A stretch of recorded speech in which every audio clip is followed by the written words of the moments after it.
ಪ್ರತಿ ಕ್ಷಣದ ಸುದ್ದಿಗಾಗಿ ಟಿವಿ9 ಕನ್ನಡ ಚಾನೆಲ್ಗೆ ಸಬ್ಸ್ಕ್ರೈಬ್ ಆಗಿ ಬೆಲ್ ಐಕಾನ್ ಒತ್ತಿ. ಬೇರೆ ಬೇರೆ ಕಡೆಗೆಲ್ಲ ನೋಡ್ತಾ ಇದ್ವಿ, ರಾಜಕಾರಣಿಗಳಿಗೂ ಕೂಡ ಕೊರೋನಾ ಬರ್ತಾ ಇದೆ ಅನ್ನುವಂಥದ್ದು, ಆ ಭೀತಿ ಕಾಣ್ತಾ ಇದೆ ಅನ್ನುವಂಥದ್ದು ಈಗ ಕರ್ನಾಟಕದಲ್ಲೂ ಕೂಡ ನಿಧಾನವಾಗಿ ಕಾಣ್ತಾ ಇದೆ. ಯಾಕಂದರೆ ವೈದ್ಯಕೀಯ ಶಿಕ್ಷಣ ಸಚಿವ ಡಾಕ್ಟರ್ ಸುಧಾಕರ್ಗೆ ಕೊರೋನಾ ಭೀತಿ ಎದುರಾಗಿರುವಂಥದ್ದು ನೋಡಿ, ಭಾಳ ಗಮನಿಸಬೇಕಾದಂಥ ಸಂಗತಿ ಇದು. ಸುಧಾಕರ್ ಮನೆಯಲ್ಲಿ ಅಡುಗೆ ಮಾಡೋರಿಗೆ ಕೊರೋನಾ ಬಂದಿದೆ ಅಂತ. ಇನ್ನು ಅಡುಗೆ ಮಾಡೋರಿಗೆ ಬಂತು ಅಂತಾರೆ, ಬೇರೆಯವ್ರಿಗೆ ಬರ್ದಂಗೆ ಇರುತ್ತಾ? ಮನೆಯಲ್ಲಿ ವಯಸ್ಸಾಗಿರೋರು ಇರ್ತಾರೆ, ಸ್ಥಿತಿಗತಿಗಳು ಹೆಂಗಿರ್ತಾವೋ ಹೇಳೋಕ್ಕಾಗಲ್ಲ.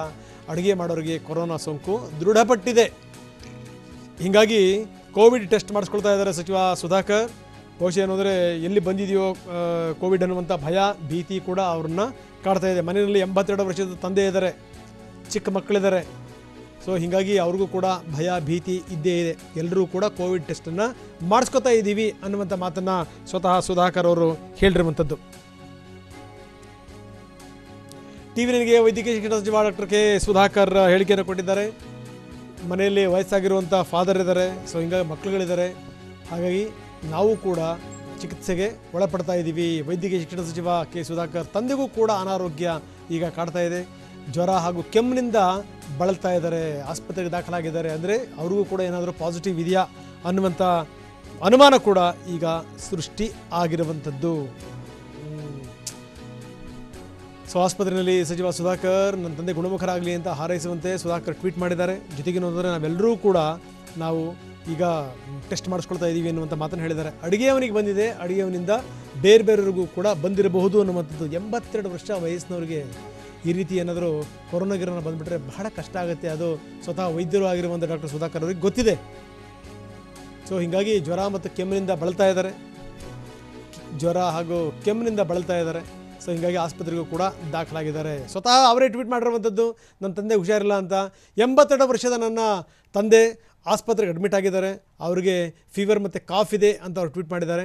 ಸೊ ಅವ್ರಿಗೆ ಈ ಕೋವಿಡ್-19 ಟೆಸ್ಟಿಗೆ ಒಳಪಡಿಸಿದ್ದೀವಿ ನಾವು ಏನು ಅಂದರೆ ನಿಜಕ್ಕೂ ಆ ರಿಸಲ್ಟನ್ನು ನಾವು ಭಾಳ ಕಾತರದಿಂದ ಕಾಯ್ತಾ ಇದ್ದೀವಿ. ನಿಮ್ಮೆಲ್ಲರ ಹರಕೆ ಮತ್ತು ಆಶೀರ್ವಾದ ಬೇಕು ಅನ್ನುವಂಥ ಮಾತನ್ನು ಡಾಕ್ಟರ್ ಸುಧಾಕರ್ ಹೇಳಿರುವಂಥದ್ದು. ಸೊ ಇದು ಗಮನಿಸಬೇಕು. ಬಹುಶಃ ಭಯ ಆತಂಕ ಅನ್ನೋದು ಇದ್ದೇ ಇರುತ್ತೆ. ಜೊತೆಗೆ ವಯಸ್ಸಾಗಿರುವಂಥವ್ರಿಗೆ ಏನಾದರೂ ಈ ರೀತಿ ಬಂದುಬಿಟ್ರೆ ಗತಿ ಏನಾಗಬೇಕು? ಬನ್ನಿ, ಕಿರಣ್ ನಮ್ಮ ಪ್ರತಿನಿಧಿ ಇನ್ನೂ ಕೂಡ ಸಂಪರ್ಕದಲ್ಲಿದ್ದಾರೆ. ಕಿರಣ್, ಗಮನಿಸಬೇಕಾದಂಥ ಸಂಗತಿ ಒಂದು ಕಡೆಗೆ ನೋಡಿ, ನಾವು ಇಷ್ಟೊಂದೆಲ್ಲ ಮಾತಾಡ್ತಾ ಇದ್ದೀವಿ, ಇನ್ನೊಂದು ಕಡೆಗೆ ಕೆ ಸುಧಾಕರ್ ಕೂಡ ಒಂದು ಟ್ವೀಟ್ ಮಾಡಿದ್ದಾರೆ. ನನ್ನ ತಂದೆಗೆ 82 ವರ್ಷ ವಯಸ್ಸು, ಅವ್ರಿಗೆ ಯಾಕೋ ಕೆಮ್ಮು ಮತ್ತು ಜ್ವರದಿಂದ ಬಳಲ್ತಾ ಇದ್ದಾರೆ. ನಮ್ಮ ಮನೆಯ ಅಡುಗೆ ಮನೆಯವನಿಗೂ ಕೂಡ, ಅಡುಗೆ ಮಾಡೋನಿಗೂ ಕೂಡ ಅದು ಪಾಸಿಟಿವ್ ಬಂದಿದೆ. ಹೀಗಾಗಿ ನಮಗೂ ಕೂಡ ಭಯ ಭೀತಿ ಕಾಡ್ತಾ ಇದೆ, ನಿಮ್ಮೆಲ್ಲರ ಆಶೀರ್ವಾದ ಇರಲಿ ಅಂತ ಅವರು ಟ್ವೀಟ್ ಮಾಡಿರುವಂಥದ್ದು. ಅಂದರೆ ಎಷ್ಟೆಷ್ಟರ ಮಟ್ಟಿಗೆ ಹಬ್ಬತಾ ಇದೆ. ನಾವು ಬೇರೆ ಬೇರೆ ರಾಜ್ಯಗಳಲ್ಲಿ ಕೇಳ್ತಾ ಇದ್ವಿ, ನಿಧಾನಕ್ಕೆ ಅದು ಕರ್ನಾಟಕಕ್ಕೂ ಕೂಡ ಬಂದಿದೆ. ಬೇರೆ ಬೇರೆ ನಾಯಕರ ಮನೆಯನ್ನು ಕೂಡ ಪ್ರವೇಶ ಮಾಡ್ತಾ ಇದೆ. ಕಿರಣ್ ರಂಗನಾಥ್, ಇವರ ಕರ್ನಾಟಕದ ಪ್ರಕರಣಗಳಲ್ಲಿ ನಾವು ನೋಡಿದ್ರೆ ರಂಗನಾಥ್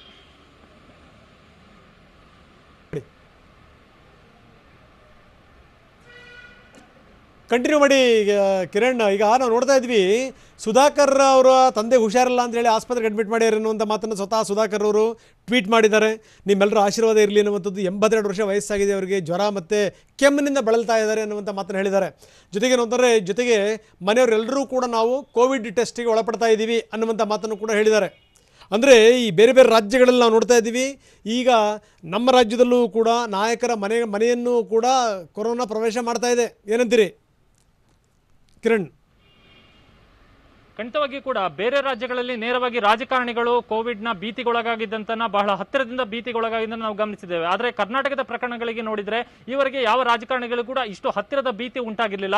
ಒಂದು 4-5 ಜನ ಸಚಿವರು ಮಾತ್ರ ಸೆಕೆಂಡರಿ ಕಾಂಟ್ಯಾಕ್ಟ್ ಇದ್ರು ಅನ್ನುವಂಥ ಕಾರಣಕ್ಕಾಗಿ ಹೋಮ್ ಕ್ವಾರಂಟೈನ್ಗೆ ಒಳಪಟ್ಟಿದ್ದು ಹೊರತುಪಡಿಸಿದ್ರೆ ಇದೇ ಮೊದಲ ಪ್ರಕರಣ. ಈಗ ಅತಿ ಹತ್ತಿರದ ಭೀತಿ ಈಗ ವೈದ್ಯಕೀಯ ಶಿಕ್ಷಣ ಸಚಿವ ಸುಧಾಕರ್ ಅವರಿಗೆ ಉಂಟಾಗಿರುವಂಥದ್ದು. ಅವರ ನಿವಾಸದಲ್ಲಿ ಕೆಲಸ ನಿರ್ವಹಿಸುತ್ತಿದ್ದಂತಹ ಅಡುಗೆ ಕೆಲಸದ ವ್ಯಕ್ತಿ ಈಗ ಪಾಸಿಟಿವ್ ಕಾಣಿಸಿಕೊಂಡಿರುವಂತಹ ಕಾರಣಕ್ಕಾಗಿ ಅವರು ಅವರ ಕುಟುಂಬ ಸಮೇತ ಎಲ್ಲರೂ ಕೂಡ ಈಗ ಟೆಸ್ಟಿಗೆ ಒಳಪಡುವಂತಹ ಒಂದು ಪ್ರಕ್ರಿಯೆಯಲ್ಲಿ ತೊಡಗಿದ್ದಾರೆ. ಯಾಕೆಂದ್ರೆ ಅವರ ನಿವಾಸದಲ್ಲಿ ಅವರ ತಂದೆ, ವಯಸ್ಸಾಗಿರುವಂತಹ ತಂದೆ ಇದ್ದಾರೆ ಮತ್ತು ಅವರ ಕಿರಿಯ ಪುತ್ರ ಕೂಡ ಇರುವಂತಹ ಕಾರಣಕ್ಕಾಗಿ ಅತಿ ಹೆಚ್ಚಿನ ಆತಂಕ ಅವರಿಗೆ ಎದುರಾಗಿದೆ. ಆ ಕಾರಣಕ್ಕಾಗಿ ಅವರು ಇಡೀ ಕುಟುಂಬ ಸಮೇತ ಈಗ ಟೆಸ್ಟ್ ಮಾಡಿಸಿಕೊಳ್ಳುವಂತಹ ಒಂದು ಪ್ರಕ್ರಿಯೆಗೆ ಒಳಗಾಗಿರುವಂತದ್ದು. ಸ್ವತಃ ವೈದ್ಯರು ಕೂಡ ಆಗಿರುವಂತಹ ವೈದ್ಯಕೀಯ ಶಿಕ್ಷಣ ಸಚಿವರು ಆಗಿರುವಂತಹ ಬೆಂಗಳೂರಿನ ಉಸ್ತುವಾರಿ ಹೊತ್ತಿರುವಂತಹ ಸುಧಾಕರ್ ಅವರಿಗೆ ಈ ಒಂದು ಭೀತಿಯ ತೀವ್ರತೆ ಎಷ್ಟಿದೆ ಅನ್ನುವಂಥದ್ದು ಬಹಳ ಚೆನ್ನಾಗಿ ಅರಿವಿದೆ. ಹೀಗಾಗಿ ಅವರು ತಕ್ಷಣಕ್ಕೆ ಯಾವಾಗ ಅವರ ಮನೆಯಲ್ಲಿ ಕೆಲಸ ನಿರ್ವಹಿಸಿದಂತಹ ವ್ಯಕ್ತಿಗೆ ಪಾಸಿಟಿವ್ ಸೋಂಕು ಕಾಣಿಸಿಕೊಂಡಿತು ಆಗ ತಕ್ಷಣಕ್ಕೆ ಇಡೀ ಕುಟುಂಬ ಸದಸ್ಯರನ್ನ ಇಲ್ಲಿ ಚಿಕಿತ್ಸೆಗೆ ಒಳಪಡಿಸುವಂತ ಒಂದು ಕೆಲಸವನ್ನು ಕೂಡ ಮಾಡಿದ್ದಾರೆ. ಜೊತೆಗೆ ಅವರ ತಂದೆಗೆ ಒಂದಷ್ಟು ಅನಾರೋಗ್ಯ ಕೂಡ ಕಾಣಿಸಿಕೊಂಡಂತ ಕಾರಣಕ್ಕಾಗಿ ತಕ್ಷಣಕ್ಕೆ ಅವರನ್ನ ಆಸ್ಪತ್ರೆಗೆ ದಾಖಲಿಸುವಂತ ಒಂದು ಕೆಲಸವನ್ನು ಕೂಡ ಮಾಡಲಾಗಿದೆ.